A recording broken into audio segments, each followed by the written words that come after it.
ओम शांति। बाबा के 16 दिसंबर 21 के महावाक्य हैं। मुरली का टाइटल है मीठे बच्चे, तुम अभी 21 जन्मों के लिए विश्व के मालिक बनते हो। अभी तुम्हारे पर बृहस्पति की अविनाशी दशा है। 21 जन्म के लिए विश्व के मालिक बन जाते हैं। तो बाबा कहते हैं तुम्हारे ऊपर बृहस्पति की अविनाशी दशा है। प्रश्न है, सच्चे सेवाधारी बच्चों की बुद्धि में कौन सी बात सदैव याद रहती है? सच्चे सेवाधारी बच्चों की बुद्धि में कौन सी बात सदैव याद रहती है? उत्तर, धन दिए धन न खोटे, वह सदैव दान करते ही रहते हैं। उनकी बुद्धि में रहता है कि हम अपना ही कल्याण करते हैं। बाप भी साक्षी होकर देखते हैं कि कौन कौन अपने जीवन ऊंच बनाते हैं और कौन पास होंगे। ज्ञान में मैनर्स भी बहुत अच्छे चाहिए। कभी छोटी छोटी बात में फंक नहीं होना चाहिए। बाबा कहते हैं धन दिए धन ना खोटे। धन का यानी अविनाशी ज्ञान, धन का दान करने से स्वयं का और दूसरों का भी कल्याण करना है। इसी ज्ञान से सब मैनर्स आते जाएंगे और बाबा ने कहा बाकी छोटी छोटी बातें जो हैं वो समाप्त हो जाएगी। गीत हैं, तुम ही हो माता पिता, तुम ही हो बंधु सखा, तुम ही हो। ओम शांति। गुड मॉर्निंग बच्चों को। आज है गुरुवार। तुम बच्चों के लिए यह बृहस्पतिवार है उत्तम। सप्ताह में सबसे उत्तम दिन यह है। वृक्षपति का नाम गाया हुआ है। बृहस्पति की दशा बैठी हुई है। वृक्षपति बाबा फिर से हमको अपना बेहद सुख का वर्षा दे रहे हैं। बेहद का संन्यास भी कराते हैं। निवृत्ति मार्ग वालों का तो हद का संन्यास है। सबको संन्यास करना है। बाप कहते हैं आगे चलकर तो बहुत ही सुनेंगे। पतित पावन बाप जो गाइड और लिबरेटर हैं, वह कहते हैं मैं आया हूँ सबको मुक्ति धाम में वापस ले चलने के लिए। भक्ति मार्ग में मुक्ति के लिए ही पुरुषार्थ करते हैं। भक्ति में कितना समय रहना पड़ता है जो भक्ति के बाद भक्ति का फल मिले, यह तुम्हारे सिवाय कोई नहीं जानते हैं। तुम बच्चे जानते हो कि पूरे 2500 वर्ष लगते हैं। यह भी ड्रामा में नोंद है। यह बना बनाया खेल है। हर एक अपना अपना पार्ट बजाते रहते हैं। तुम भी कल्प कल्प यही पार्ट बजाते हो। कितनी खुशी की बात है। हमारे ऊपर बृहस्पति की दशा बैठी हुई है। हम 21 जन्मों के लिए स्वर्ग के मालिक बनते हैं। अब हमारी चढ़ती कला है। नर्क मुर्दाबाद, स्वर्ग जिंदाबाद होता है। सुख दुख का खेल भी तुम बच्चों के लिए है। बाप कहते हैं यह आदि सनातन देवी देवता धर्म बहुत सुख देने वाला है। वह है ही नई दुनिया। वहाँ खानियाँ भी नई होगी। जो कुछ वहाँ पैदाइश होती हैं सब कुछ नया होगा। पुरानी चीज़ को जाने पर वह सत्य यानी कि सार नहीं रहता। तो अब दुनिया में भी कोई सार नहीं है। बाप जो कहते हैं सर्वशक्तिमान, तो क्या शक्ति दिखाते हैं वह तो तुम बच्चे ही जानते हो। पतित पावन सद्गति दाता लिबरेटर बाप आकर तुमको इतनी शक्ति देते हैं। अनेक धर्मों का विनाश कराए एक धर्म एक राज्य की स्थापना करना, क्या यह शक्ति का काम नहीं है? यह ऊंच कार्य तुम बच्चों द्वारा करवाते हैं। तुमको कितनी शक्ति मिलेगी जो कि तुम्हारे सब पाप कट जाएंगे। तुम पुण्य आत्मा बन जाएंगे। पहले न्यू वर्ल्ड थे, अब हैं ओल्ड वर्ल्ड। यह भी समझते नहीं, बिल्कुल ब्लाइंड फेथ हो गए हैं। तुम बच्चे जानते हो पहले हम बुद्धिहीन थे। गाया भी हुआ है अंधों की औलाद अंधे। सब भगवान को ढूंढते ही रहते हैं, ठोकरें खाते रहते हैं, मिलता कुछ भी नहीं है। बहुत मेहनत करते हैं, कोई तो बेचारे प्राण भी त्याग देते हैं। देवताओं को राज़ी करने के लिए बलि भी चढ़ाते हैं, उनको फिर महाप्रसाद समझते हैं। अब तुम गौ हत्या के लिए अनाउंस करते हो, समझते हैं गौ माता हैं, दूध देती हैं। ऐसे तो बकरियां भी दूध देती हैं, उनकी रक्षा क्यों नहीं करते? तो कहते हैं कृष्ण का गौ के साथ प्यार था। अब ऐसी बात नहीं। बाप समझाते हैं तुम तो सतयुग के प्रिंस प्रिंसेस थे, फिर 84 जन्म लेकर आए तमोप्रधान बने हो। अब फिर पुरुषार्थ कर सतोप्रधान प्रिंस प्रिंसेस बनना है। यह है ही डबल ताजदारी प्रिंस प्रिंसेस बनने की पाठशाला। बल गीता पाठशालाएँ तो बहुत हैं, परंतु वहाँ यह नहीं सुनाते हैं कि तुम स्वर्ग के प्रिंस प्रिंसेस कृष्ण जैसे बनेंगे। ऐसे कोई गीता पाठी बताते हैं क्या? यहाँ तो बाप समझाते हैं यह इम्तहान है ही प्रिंस प्रिंसेस बनने का। उनमें भी बहुत नंबर हैं। 16,108 की माला गाई जाती हैं। सिर्फ 108 थोड़ी होंगे। अभी तो अनगिनत मनुष्य हैं, वह कम तो होने ही हैं। तुम कोई बातें अखबार में भी डाल सकते हो। यह जो गौ हत्या के लिए भूख हड़ताल आदि कर रहे हैं, यह कल पहले भी किया था। Nothing new. इस समय परमात्मा को पुकारते हैं, हमको पावन दुनिया में ले चलो। अब कैसे ले चलेंगे यह तो तुम बच्चे ही जानते हो, परंतु वह दैवी गुण अभी आए नहीं हैं। दैवी गुणों की धारणा बहुत ही कम है। ज्ञान तो बहुतों को अच्छा भी लगता है, समझते हैं बीके पवित्र रहते हैं, सादगी में रहते हैं, जेवर आदि नहीं पहनते हैं, परंतु चलन भी तो अच्छी चाहिए। जो घर में भी रहते हैं वह कब पति को व माँ बाप को नहीं कह सकते कि हमको अच्छे जेवर अच्छे कपड़े लेकर दो। नहीं, क्योंकि तुम जानते हो कि अभी हम वनवाह में बैठे हैं। बाबा ने कहा संगम युग का ये पवित्र जन्म हम सारे वनवाह में हैं। जितना यहाँ त्याग करेंगे वहाँ सतयुग में उतना ही भाग्य जमा होगा। यह पुराना शरीर या पुराना वस्त्र छोड़ हम विष्णुपुरी में जा रहे हैं। श्री बाबा हमारा पतियों का पति, गुरुओं का गुरु हैं। तभी तो सब उनको याद करते हैं कि हे पतित पावन आओ। वही आकर सबको सद्गति देते हैं। सिख लोग भी कहते हैं अकाल मूर्त, सत श्री अकाल। आत्मा को कभी काल खा नहीं सकता। शरीर तो विनाश हो जाता है, आत्मा तो विनाश होती नहीं है। तो उस सतगुरु अकाल मूर्त को याद करते हैं कि आकर हमको सद्गति दो, अकाल घर में ले चलो जहाँ से हम आए हैं। तो तुम बच्चों को यह समझाना है कि सतगुरु अकाल मूर्त वह एक ही हैं। फिर तुम अपने को गुरु कैसे कहलाते हो? बाप समझाते हैं यह भक्ति मार्ग के अथाह गुरु हैं। ज्ञान सागर तो एक ही बाप हैं, उनसे तुम नदियाँ निकलती हो। यह बातें बाबा ही समझाते हैं। बेहद का बाप बेहद का वर्षा देते हैं। लौकिक टीचर भी पढ़ाई का वर्षा देते हैं।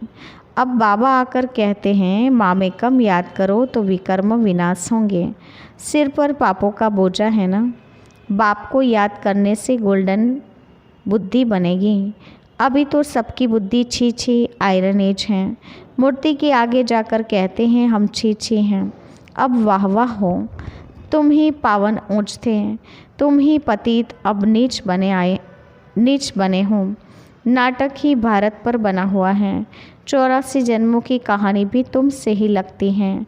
जो कृष्ण की राजधानी में पहले आएंगे वही पूरे 84 जन्म लेंगे। यह भी किसको मालूम नहीं कि अब स्वर्ग कृष्णपुरी स्थापन हो रही हैं। तुम क्लियर कर लिख सकते हो कि हम योग बल से भारत को श्रेष्ठाचारी बना देंगे। बर्थ कंट्रोल के लिए इतना माथा मारते हैं, परंतु यह तो बाप का ही काम है। विनाश के बाद बाकी 9 लाख ही रह जाएंगे। इसमें बाप कोई खर्चा नहीं करते हैं, ना कोई दुआ आदि की बात है, परंतु इस पुरानी दुनिया का विनाश तो होना ही है। यह है संगम। गाया हुआ भी है ब्रह्मा द्वारा स्थापना, तो जरूर यहाँ ही चाहिए ना। तो ब्रह्मा को बिठाया है। लोग कहते हैं दादा को क्यों बिठाया है? कोई को भी बिठाएंगे तो कहेंगे फलाने को क्यों बिठाया है। ब्रह्मा को तो बिल्कुल साधारण है, सबसे बड़ा तो ब्रह्मा ही हो सकता है। बात तो बिल्कुल सिंपल है, परंतु कितना समझाना पड़ता है। भगवान आते ही हैं पतित शरीर और पतित दुनिया में। पावन शरीर तो यहाँ किसका हो न सके। सीढ़ी के चित्र में भी दिखाया है कि कांटों के जंगल में खड़े हैं। यह पतित दुनिया है ना। भगवान आते ही हैं पतित साधारण तन में, फिर उनका नाम ब्रह्मा रखा है। ये सब बातें बुद्धि में रखनी हैं। अनेक प्रकार के लोग प्रश्न पूछते हैं। सीढ़ी का चित्र समझाने वालों की बुद्धि बड़ी अच्छी चाहिए, परंतु जिनका यहाँ आने का पार्ट ही नहीं है वह आकर फालतू प्रश्न करेंगे। 84 का चक्र भी गाया हुआ है। सो भी सब तो ले नहीं सकते। जो पूज्य हैं वही पुजारी बनते हैं। ज्ञान तो बिल्कुल सहज है, सिर्फ बाबा को याद करो तो विकर्म विनाश होंगे। तुम देवी देवता बन जाएंगे, ब्राह्मण ही फिर देवता बनेंगे। विराट रूप का चित्र, गोला, सीढ़ी, त्रिमूर्ति, यह चित्र आपस में कनेक्शन रखते हैं। बाप कितनी समझाने की युक्ति बताते हैं। कोई तो धारणा करते हैं, कोई तो एक कान से सुन दूसरे से निकाल देते हैं। तुम बच्चों की बुद्धि में है कि हमारी किंगडम स्थापन हो रही हैं। तुम हो अब संगम युग पर। संगम का ही गायन है। आत्मा परमात्मा अलग रहे बहुकाल। हम भी पहले सतयुग में आते हैं, बाकी सब शांतिधाम में होते हैं। पहले वही आएंगे जो कल पहले आए होंगे और जो अच्छी रीति पढ़ेंगे। जो अच्छी रीति नहीं पढ़ेंगे वह पिछाड़ी में आएंगे। सब हिसाब किताब हैं। यह बातें सर्विसेबल बच्चों की बुद्धि में बैठेगी। गाया हुआ भी है, धन दिए धन न खोटे। दान नहीं करते तो गोया पढ़ते नहीं हैं। बाबा ने कहा यदि ये ज्ञान बुद्धि में ठहरता है तो ज़रूर दूसरों को दान भी करेंगे। दान नहीं करती इसका मतलब है पढ़ाई बुद्धि में नहीं ठहर रही हैं। बाप देखते हैं कौन भारत के रूहानी सेवाधारी हैं, जैसे कि वह अपना ही कल्याण करते हैं। बाप पढ़ाई भी पढ़ाते हैं, साक्षी होकर देखते भी हैं कि कौन कौन अपना उच्च जीवन बनाते हैं और कौन पास होंगे। तुम भी देखते हो कि सबसे ऊंच सर्विसेबल कौन है। प्रदर्शनी में भी उन बच्चों को ही बुलाते हैं। कोई तो ऐसे ही चले जाते हैं। जाकर देखें, अनुभव करें। इस ज्ञान में मैनर्स भी बड़े अच्छे चाहिए। फंक भी नहीं होना चाहिए। एक छुई मुई की बूटी होती हैं, हाथ लगाने से मुरझा जाती हैं। बाबा कहते हैं छुई मुई की जो पौधा होता है उसको हाथ लगाने से ही मुरझा जाता है। वैसे बाबा ने कहा किसी को ज्ञान ये के मैनर्स समझ में नहीं आते हैं, थोड़ी सी बात कहने पर जैसे कि भागंती हो जाते हैं। कितनी वंडरफुल बूटी हैं। दूसरी है संजीवनी बूटी जो पहाड़ों पर होती हैं। वास्तव में बाबा आकर तुमको संजीवनी बूटी देते हैं मन मना भव की। बाकी शास्त्रों में तो देखो क्या क्या लिख दिया है। तुम ही नंबरवार पुरुषार्थ अनुसार महावीर और महावीरनिया बनते हो। आज का टाइटल है हम सब महावीर व महावीरनिया हैं। तुम भी माया पर विजय प्राप्त करते हो। क्यों ऐसा टाइटल दिया? क्योंकि हम माया पर विजय प्राप्त करने वाले महावीर बच्चे हैं। तुम हो इनका गणितो वॉरियर्स। बाबा ने कहा तुम गुप्त योद्धे हो। बड़े से बड़ी हिंसा है काम कटारी चलाना। दूसरा नंबर है क्रोध करना, कड़वा बोलना, यह भी एक हिंसा है। बच्चों को तो सदैव खुशी का पारा चढ़ा रहना चाहिए। जो बच्चे सर्विस में तत्पर हैं उनमें भी माताओं का नाम आगे हैं। तुम हो शिव शक्ति सेना। गवर्नर ने भी कहा है कि माताएं जो कार्य कर रही हैं यह बहुत अच्छा है, परंतु यहाँ तो यह दोनों के लिए ज्ञान है। हाँ, माताओं की यहाँ पर मेजॉरिटी है, यह बहुत अच्छा है।